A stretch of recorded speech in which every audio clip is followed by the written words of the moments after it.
Continuing on with our topic here, so our next slide here now shows us the upper limb. So when we talk about the upper limb, we are now talking about the arm, the forearm, the hands right over here, and what it is going to, the structure that connects it to the rest of the body.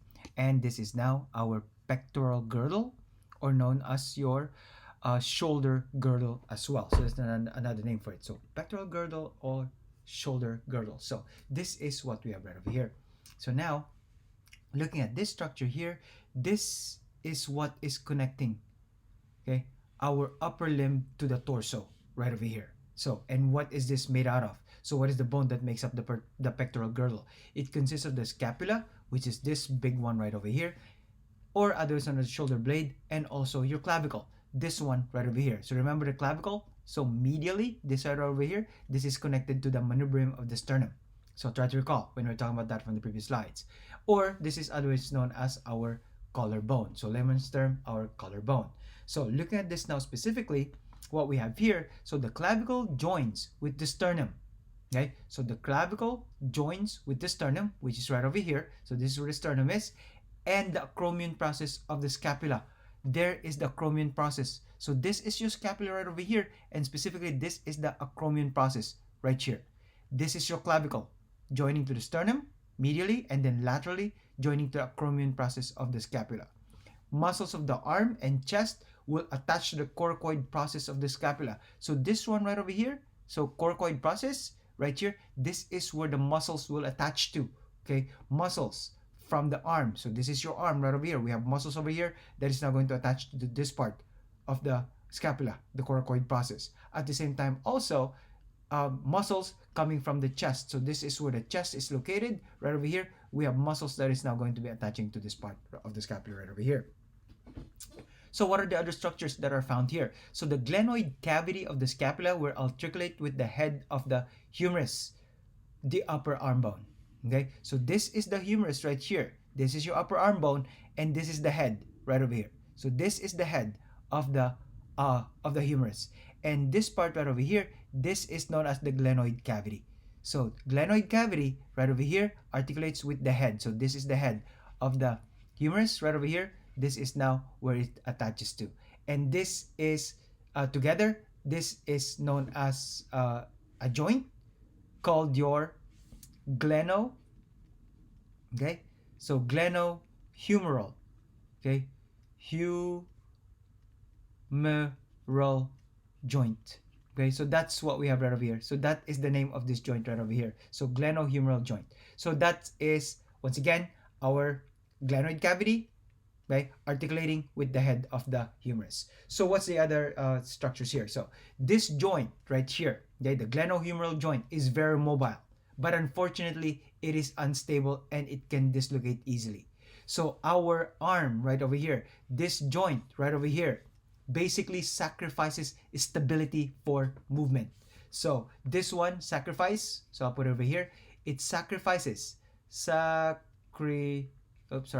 sacrifices, okay, so it will sacrifice mobility over stability. Okay, so it is very mobile, but unfortunately it is not stable. It can easily dislocate right there. So that is our glenohumeral joint. We have ligaments here and tendons that will help stabilize this joint right over here, and the rotator cuffs right here, tendons that extend to the humerus from 4 small muscles originating on the scapula. So try to recall your rotator cuff muscles, or we'll discuss this a little bit more at a later time. So rotator cuff muscles, we have 4 of them. Okay, 4 muscles of your that makes up the rotator cuff muscles, and their tendon is going to extend to the humerus. So they're located around here, will now extend to the humerus right over here, originating of course from your scapula. Okay, vigorous circular movements of the arm can lead to known as your rotator cuff injury. So when a person is complaining of shoulder joint, so this is now your clinical correlation. When a person is complaining of shoulder pain, for instance, what usually happens is that it is now going to likely involve one of the 4 rotator cuff muscles. Okay, so such as uh, in sports injury like tennis, for example, where they use a lot of their arms, that is now what could be the problem right there. So the rotator cuff muscle. So vigorous circular movements of arm can lead to now rotator cuff injuries. All right, continuing on here.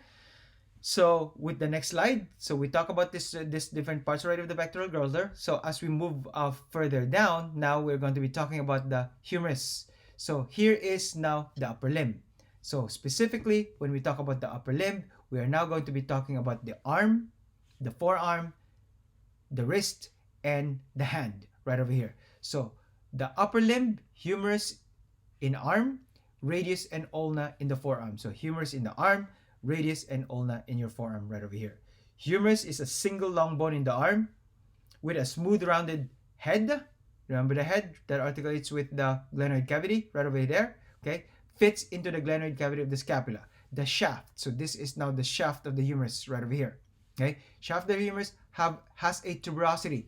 So tuberosity, or otherwise known as your protuberance, where deltoid muscle attaches to. So this one right over here, okay? So this is the deltoid tuberosity right here. So we could see it, right? And I exaggerated my drawing over here. And we have the deltoid muscle right over here, okay? So deltoid muscle right over here will come together, and the tendon is now going to attach to this deltoid tuberosity right over there. So please make sure that you're able to identify this part right over here on the model, okay? Far end of the humerus has two protuberans called the capitulum and the trochlea. So far end right here. So this is the distal end right over here. So you have the capitulum right here, and you have your trochlea right over here, right? So your trochlea right here. So that is going to articulate with the radius and the ulna. So the capitulum right here is going to articulate with the head of the radius right over here. Okay, the trochlea on the other hand is now going to articulate with the ulna right over here, the proximal end of your ulna. Okay, so once again, far end of the humerus has two protuberans, the capitulum, okay, where it is going to articulate with the head of the humerus, and the trochlea, where it is now going to articulate with the ulna, okay, at the elbow. So making the elbow right over here. Okay, so continue on over here, there is going to be a bump. So if you turn this, okay, so we're looking at it from the anterior view. If you turn it to the posterior view, now you will see a bump at the back of the elbow, known as the olecranon process of the ulna. Okay, so that is the bump right there that is found in the olecranon process of the ulna. Okay, continuing further down, so we have the carpal bones right here, which is 8 of them all in all, okay, found in the wrists. And further down, so there goes the carpal bones right over here. These are the bones that is now going to attaches itself to the metacarpal bones right here. Not all of them, of course, only some of them, okay, which have 5 bones in the palm. So the metacarpals are the bones that makes up the palm of the hand. This leads to the thumb, okay? So the metacarpal that leads to the thumb is opposable to the fingers, okay? Opposable thumb can touch each finger separately. So you can actually do that. So your thumb can touch the tip of the fingers of your index finger, middle finger, the ring finger, and the pinky finger, right? The knuckles, on the other hand, these are the enlarged end of the metacarpals. So when you are making a fist and you see a knuckles, that is the distal end of the metacarpals.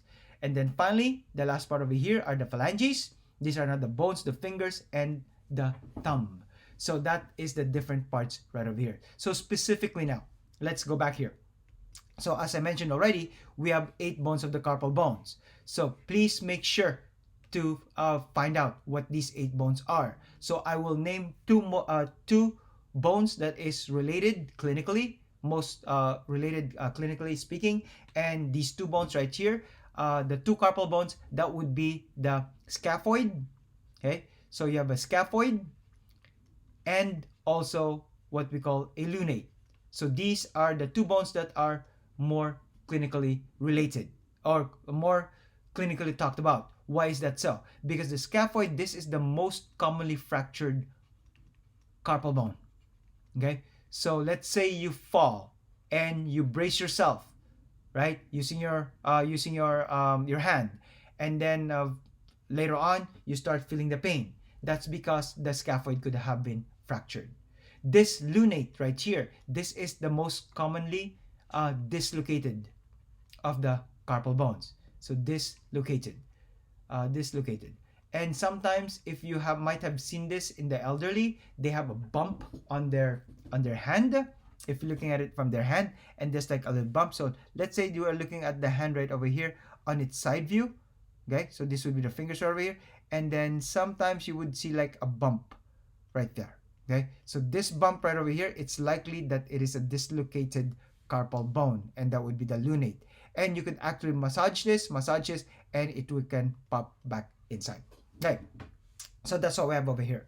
The other part over here is that I want to talk about is the phalanges. So all in all, we have different parts of the phalanges, your fingers. Okay, so what do you mean by that? So if we look at this over here, we have this part right there, this part right there, and we have this part right over there. Okay, so this have different names on them.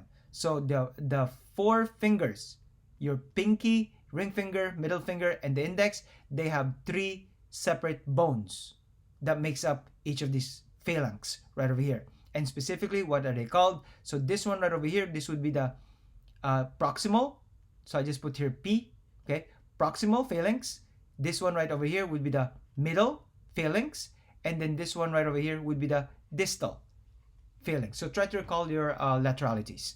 Okay, so that's the different parts right over here. On the other hand, the thumb will only have two of them. Okay, you only have the proximal and you have the distal. This does not have the middle phalanx, so you only have two. So that's one and that's two for the thumb, but the rest will have actually three each. So if you count all of them, all in all, so 1, 2, 3, 4, 4 times 3, 12 plus 2, you have 14 phalanges all in all. Okay, so that is our upper limb. Now, continue on here to our next slide. This shows you now the checkpoint. So, just quickly here. So, how many bones are there in the vertebra? Okay, so what are they? What are these vertebrae? Basically, right? So remember, we have the one that's most superior, the second part right over here, the third part right over here, the fourth and the fifth part. So what do you call them? Right here. And how many vertebra are there total? Okay, so what would be the total that you get right over here? All right, so continue on here. Next slide shows us the lower extremities. So looking at this figure now, so this would be your lower extremities, so all the way from here to here, right? And this is going to be connected to the rest of the body via the pectoral girdle right over here. So this is now your pelvic girdle. Sorry, not pectoral girdle. I take that back. My apologies. So this lower extremity right over here is going to be connected to the rest of the body via the pelvic girdle, or known as the hip girdle. And when we talk about the pelvic girdle, it consists of two coxal bones. When these two coxal bones are joined together, now they become your hip bones. So what we're looking at over here is one of the coxal bones. The other one would be right here. Okay, so together though, now that this makes up your hip bones. So continue on here. So pelvis, so when we're talking about the pelvis, this is now going to compose the pelvic girdle, the sacrum, and the coccyx. So when you say pelvis, three bones: pelvic girdle, sacrum, and your coccyx. And here they are. Pelvic girdle, okay, right here. You have the sacrum and you have the coccyx right over there. So pelvic girdle, I just put your PG. So that's what we have over here. They are going to bear the weight of the body. It also protects the organs within the pelvic cavity. More specifically, remember, this is a cavity over here. So remember, when we were talking about the cavities before, you have the thoracic cavity separated by the diaphragm over here. So this is your diaphragm, and this is your abdominal pelvic cavity, right? So this would be the abdominal cavity here and the pelvic cavity right over here, and that's what we have right here. Okay, so it protects the organs within the pelvic cavity, and it's the place for attachments for the legs. So this part right over here, this would be the pelvic cavity right here, and now you have the organs here, such as the reproductive organ in the females, for example. You also have some of the urinary system or the urinary organs located over here.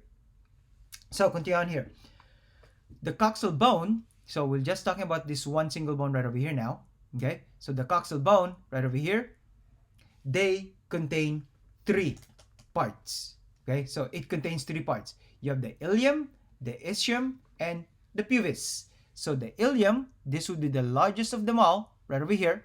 The ilium, right here. The ischium, okay, which is at the bottom right over here.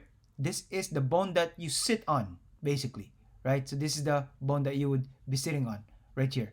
And also the pubis. So the pubis, right here, okay, anteriorly. And all three of them are fused together in the adult, okay?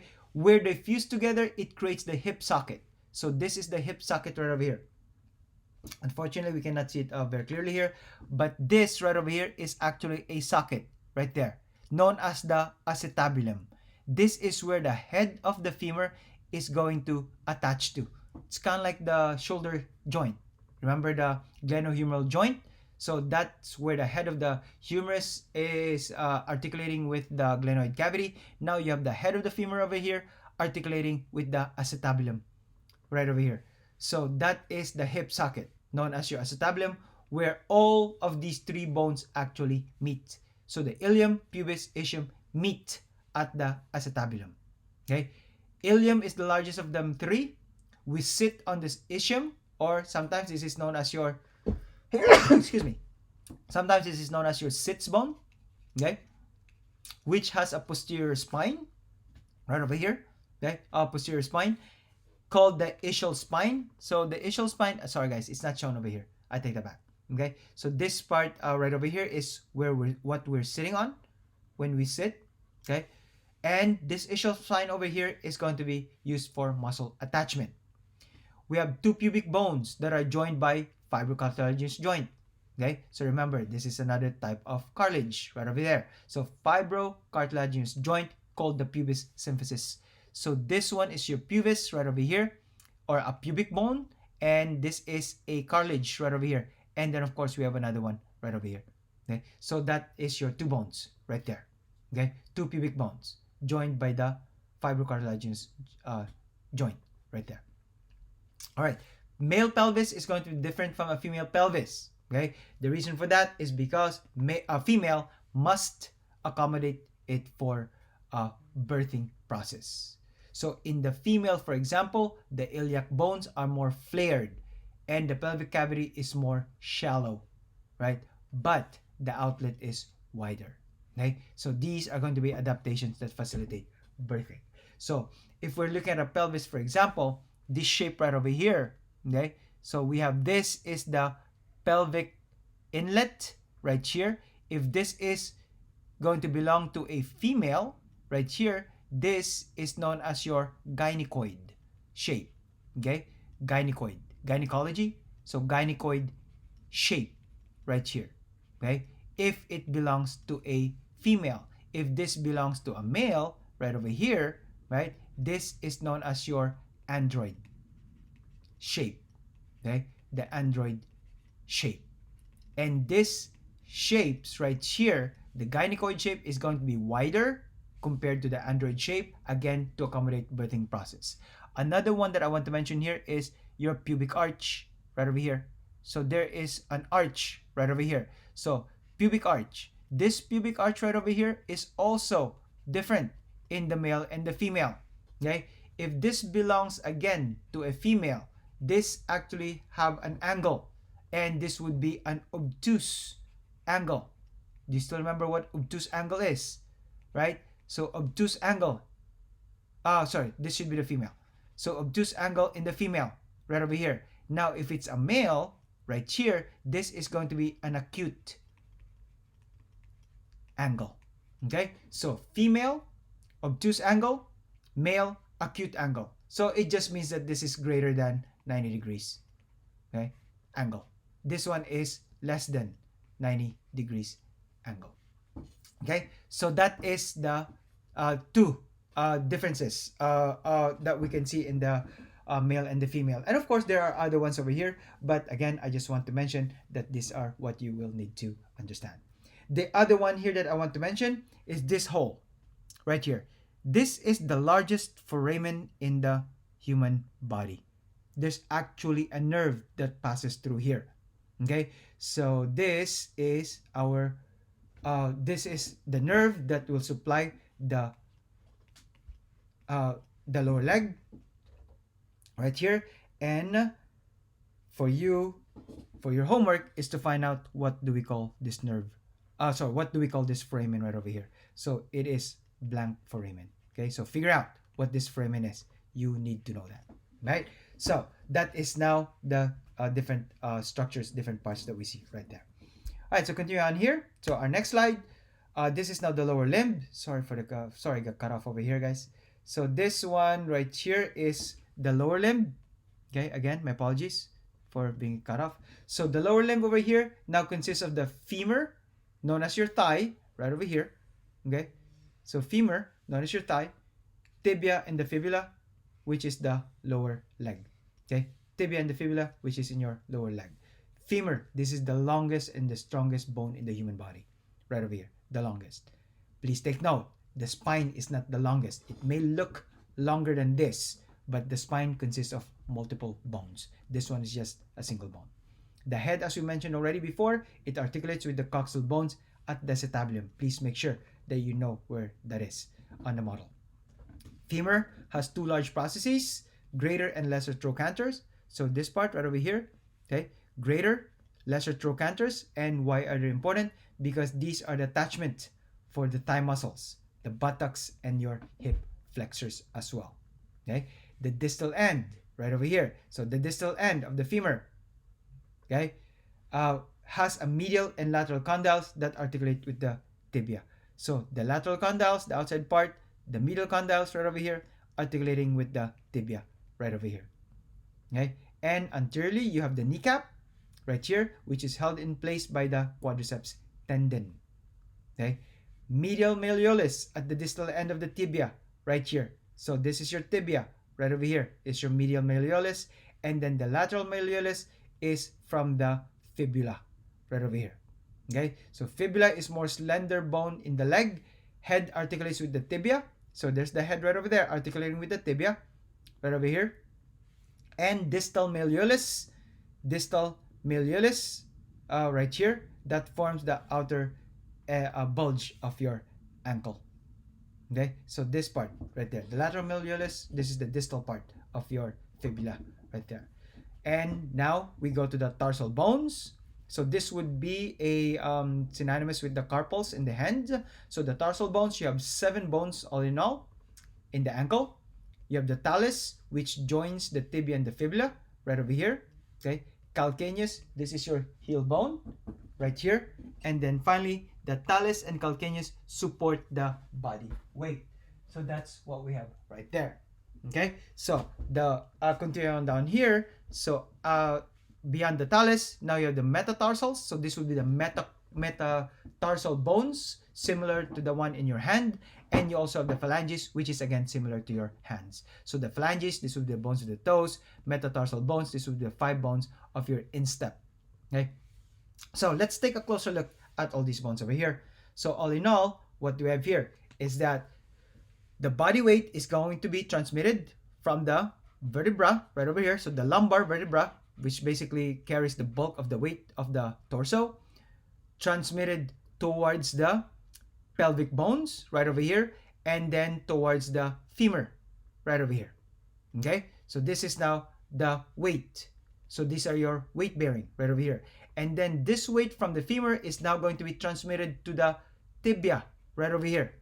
This fibula, I want to mention, this is a non-weight, okay, non-weight bearing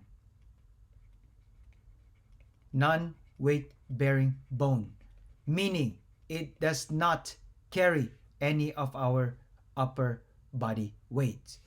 But the tibia is the one that is going to be responsible for carrying all this weight right over here and then transferring it to the talus right here, and then finally transferring it into the calcaneus, okay, calcaneus, which is then going to transfer it to the ground. Okay, so that is how the weight is going to be transferred from the vertebra all the way down to the ground right there. So the other part over here that I just want to mention is the metatarsal bones. So always remember that the metatarsal bones, the when we count the metatarsal bones, we always start at the great toe.